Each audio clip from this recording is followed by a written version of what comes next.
Último tramo de Entre Líneas, se lo comentaba en el arranque Loreley. Hay preocupación en el gobierno, hay cierta preocupación a nivel del Poder Ejecutivo en el sentido de que el Congreso del Frente Amplio, Congreso del PIT-CNT, mejor dicho, debe decir, termine aplazando, termine modificando, termine trancando algunas decisiones del gobierno que son consideradas claves, ¿no? Como por ejemplo, reestructura de AFE, por citar alguno de ellos. Lore.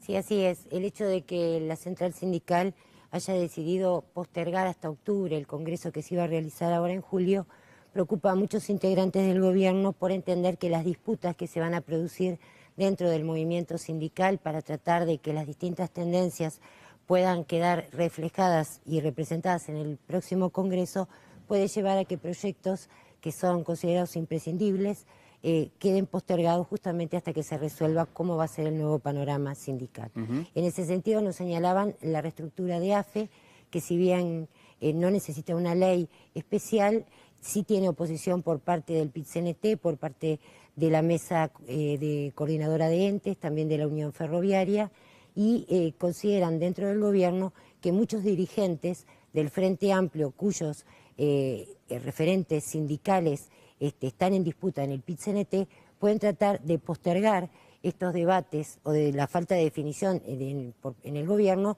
para hasta tanto se llegue a octubre y se sepa quiénes son los que van a quedar como nuevas integrantes de la dirección del PIT-CNT. Una situación así se plantea justamente con el Partido Comunista, sector que a pesar de que no ha participado de las negociaciones con el Poder Ejecutivo por la reestructura de AFE, ya ha adelantado que rechaza la iniciativa y se unió a la posición de los sindicalistas de AFE, que es la Unión Ferroviaria. Y de más está decir que el Partido Socialista precisamente está en esa línea, ¿no? Justamente el Partido Socialista, que ha hecho punta con el tema de AFE, que la semana pasada se reunió con el presidente de la República, es uno de los sectores que tiene una de las posiciones más duras. Más allá de que en el PIT-CNT se señale de que existe autonomía sindical, o sea, respecto a los partidos políticos, a nadie escapa que los principales referentes sindicales integran los partidos del Frente Amplio. Claro. Entonces, por esa razón es que se da que dentro del movimiento sindical muchos referentes pertenecen al Partido Socialista, sector que tiene una gran incidencia a nivel gremial, y lo mismo ocurre con el Partido Comunista, que también tiene un gran control sobre los sindicatos. Entonces, todo lo que pueda ser sensible para los sindicatos, como los temas vinculados al Estado, son los que creen que se va a también postergar. Dentro de las corrientes sindicales está el Frente Liber Seregni, que son los más afines al vicepresidente de la República, que se identifican con la corriente moderada de articulación, que también hay posiciones distintas porque qué es lo que está en juego es la nueva composición de la dirección de la central sindical. Entonces, de acuerdo a quién sea el que tiene mayor peso dentro de la central, es el que va a dirigir las aguas. Entonces, por eso todo está en disputa. Claro, una visión que más o menos es la que tiene el MPP también, ¿no? Claro, el MPP piensa esto porque no ha logrado en estos años conformar un frente sindical fuerte de peso como se lo había previsto en la estrategia que había desarrollado o que había pensado desarrollar el sector. Entonces, por esa razón es que no tienen grandes perspectivas respecto a cuál va a ser su performance dentro del Congreso del PIT-CNT y se alinean a la posición del presidente Mujica respecto a hay que acelerar estos proyectos, tanto el de AFE como el de asociación público-privada, para que finalmente puedan poder llevarse adelante a la brevedad. Sí, y coincidentemente con esto, la lectura que se hace tanto en el gobierno como en el propio PIT-CNT es que las posturas tal vez más radicales sean las que van a tener la mayoría en el Congreso. Claro, más radicales es en el sentido de que todo aquello que tenga que ver con el Estado, como decía, también va a estar la reforma del Estado, que si bien no va a estar en la rendición de cuentas, va a venir por ley aparte. Entonces, todos estos temas van a hacer que los dirigentes del Frente piensen en preservar los lugares que mantienen sus sindicalistas dentro del PIT-CNT y traten de postergar estos debates hasta tanto se sepa cómo va a ser la nueva composición de la central sindical. Bien, gracias Lore. Les habíamos prometido volver a hablar a propósito de esta última decisión del Gobierno Nacional sobre la caducidad, los actos administrativos que quedan nulos cuando se dictaron bajo el amparo precisamente de esa norma, un decreto que está por salir en estas horas por parte del presidente de la República. Sobre esto vamos a conversar con uno de los abogados que ha trabajado y que tiene causas en materia de derechos humanos, con el doctor Juan Herrandonea, quien nos acompaña. Doctor, gracias por acompañarnos. No, gracias por la invitación. ¿Cómo se compatibiliza, doctor, esta novedad que tenemos hoy por hoy sobre la mesa con el hecho de que los delitos ya no son de desaparición forzada y son delitos, homicidios muy especialmente agravados, que tienen una prescripción ahora dentro de poco, noviembre? Sí, en realidad son dos temas diferentes. Lo que el Poder Ejecutivo va a hacer ahora, aparentemente mañana se firmaría el decreto, la resolución, es revocar todos los actos administrativos dictados en los gobiernos de Sanguinetti, Lacalle y Valle, por los cuales se habían declarado 80 y pico de causas comprendidas dentro de la ley de caducidad. Eso implicó que todas esas causas fueran archivadas por los jueces respectivos porque no podían seguir actuando.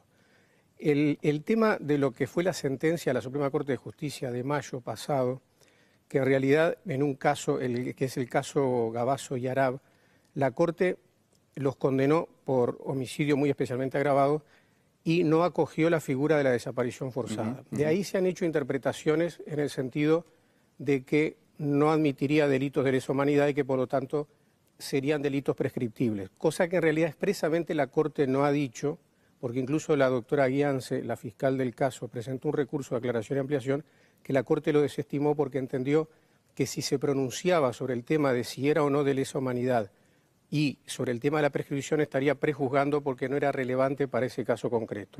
Pero de cualquier manera, por el tenor de la sentencia de la Suprema Corte y dentro de determinados parámetros lógicos, uno podría llegar a suponer, en una hipótesis bastante realista, que la Corte no acogería en el futuro, con esta integración por lo menos, el delito de desaparición forzada. Hay que tener en cuenta además que fue una sentencia dictada por 4-1. El voto discorde fue nada menos que del presidente de la Suprema Corte, ¿no? Pero digo, es una realidad.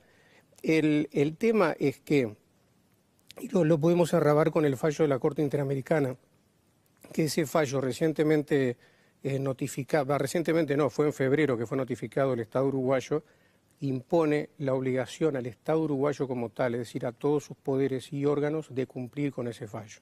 Lo que está haciendo el Poder Ejecutivo ahora es, de alguna manera, cumplir con su parte. Es decir, en la medida que el fallo de la Corte Interamericana declaró que la ley de caducidad es incompatible con los instrumentos internacionales firmados por el Uruguay, que por lo tanto carece de efectos jurídicos, lo dice así expresamente la Corte, el Poder Ejecutivo está actuando dentro del marco de la legalidad y la legitimidad revocando esos actos. Lo que también debería hacer el Poder Ejecutivo, sin demasiada demora, es notificar a los otros poderes del Estado, al judicial y al legislativo, para que estos poderes, que también están obligados dentro de su área de competencia por el fallo de la Corte Interamericana, también comiencen a actuar. Se debería actuar muy rápidamente antes de noviembre, entonces. Sí, eso sería lo deseable. En realidad hay interpretaciones de colegas que entienden que se puede seguir con las causas luego de esa fecha. En realidad conviene aclarar que todos los abogados que patrocinamos causas de derechos humanos estamos de acuerdo unánimemente de que estos delitos son de lesa humanidad y por lo tanto imprescriptibles. Lo que a veces tenemos distintas valoraciones en cuanto al mecanismo o a la oportunidad de seguir determinadas vías. Yo parto de la base de que la realidad nos marca que la jurisprudencia uruguaya y la Suprema Corte no acogerían las figuras de la desaparición forzada, por ejemplo, no acogería delitos de lesa humanidad y por lo tanto estaríamos corriendo el riesgo de que los plazos de prescripción efectivamente venzan el 1 de noviembre. Que lo deseable sería entonces una solución legislativa que hay distintas variantes, puede prorrogar los plazos, puede suspender los plazos ya transcurridos o puede declarar imprescriptibles a esos delitos y por lo tanto ya no habría plazo ninguno, ¿no? Ahora, doctor, pero si no se toma ninguna de estas medidas, sean por ordenanzas o sea por disposiciones legislativas, que parece incluso bastante más difícil, parece ser poco práctico lo que vamos a tener ahora con estos decretos del presidente. Sí. O sea, efectos prácticos prácticamente que no va a tener. En realidad vamos a tener, y todo depende del avance que haya tenido cada una de las causas, ¿no? Pero si partimos de la lógica de que normalmente cuando se recibía la denuncia, el juez lo primero que hacía era consultar al Poder Ejecutivo, o sea que prácticamente no hay actuación judicial, los jueces tendrían recién que empezar una indagatoria. Y si partimos de la base de que la Corte declararía, digo entre comillas, de que prescriben estos casos el 1 de noviembre, sí, efectivamente los plazos son muy acotados, y el efecto práctico es mínimo, realmente. Y a eso habría que sumarle eventualmente algún recurso que se presente contra este acto administrativo o contra este decreto, ¿verdad? Eso en realidad no plantearía problema porque los recursos administrativos no tienen efecto suspensivo. Salvo que se presente una inconstitucionalidad. Pero en realidad no se podría presentar una inconstitucionalidad porque lo que se declara inconstitucional son las leyes. Acá estamos frente a actos administrativos que lo que se puede hacer es recurrirlos administrativamente y luego plantear la nulidad del acto administrativo ante el Tribunal de lo Contencioso Administrativo. Pero es una vía recursiva administrativa que no admite suspensión, salvo que la administración lo suspenda por una razón de mérito, de conveniencia, que no sería el caso. O sea que acá el tema de la suspensión no plantearía riesgo ninguno. El problema real es el poco tiempo que hay para avanzar. Pero de cualquier manera yo no querría que quedara una imagen de que esto es totalmente indiferente. Creo que el primer resultado es un efecto político de acatamiento del fallo de la Corte Interamericana, porque hasta ahora teníamos 4 meses de inactividad donde el Estado uruguayo había sido notificado, pero que no había habido ningún movimiento en la realidad político-jurídica, no había ninguna medida del Poder Ejecutivo y mucho menos de los otros 2 poderes que no han sido notificados. Entonces, es una medida que, desde el punto de vista de mandar un mensaje político, a mí me parece muy positivo.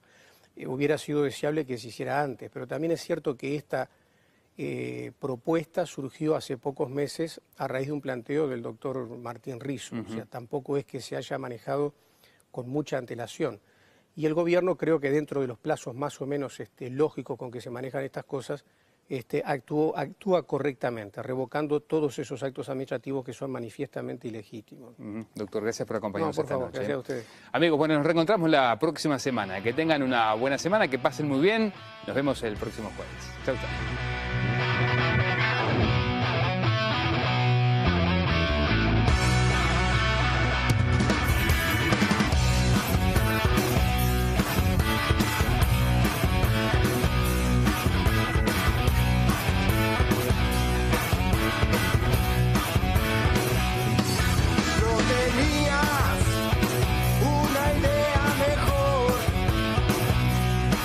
Escuchaba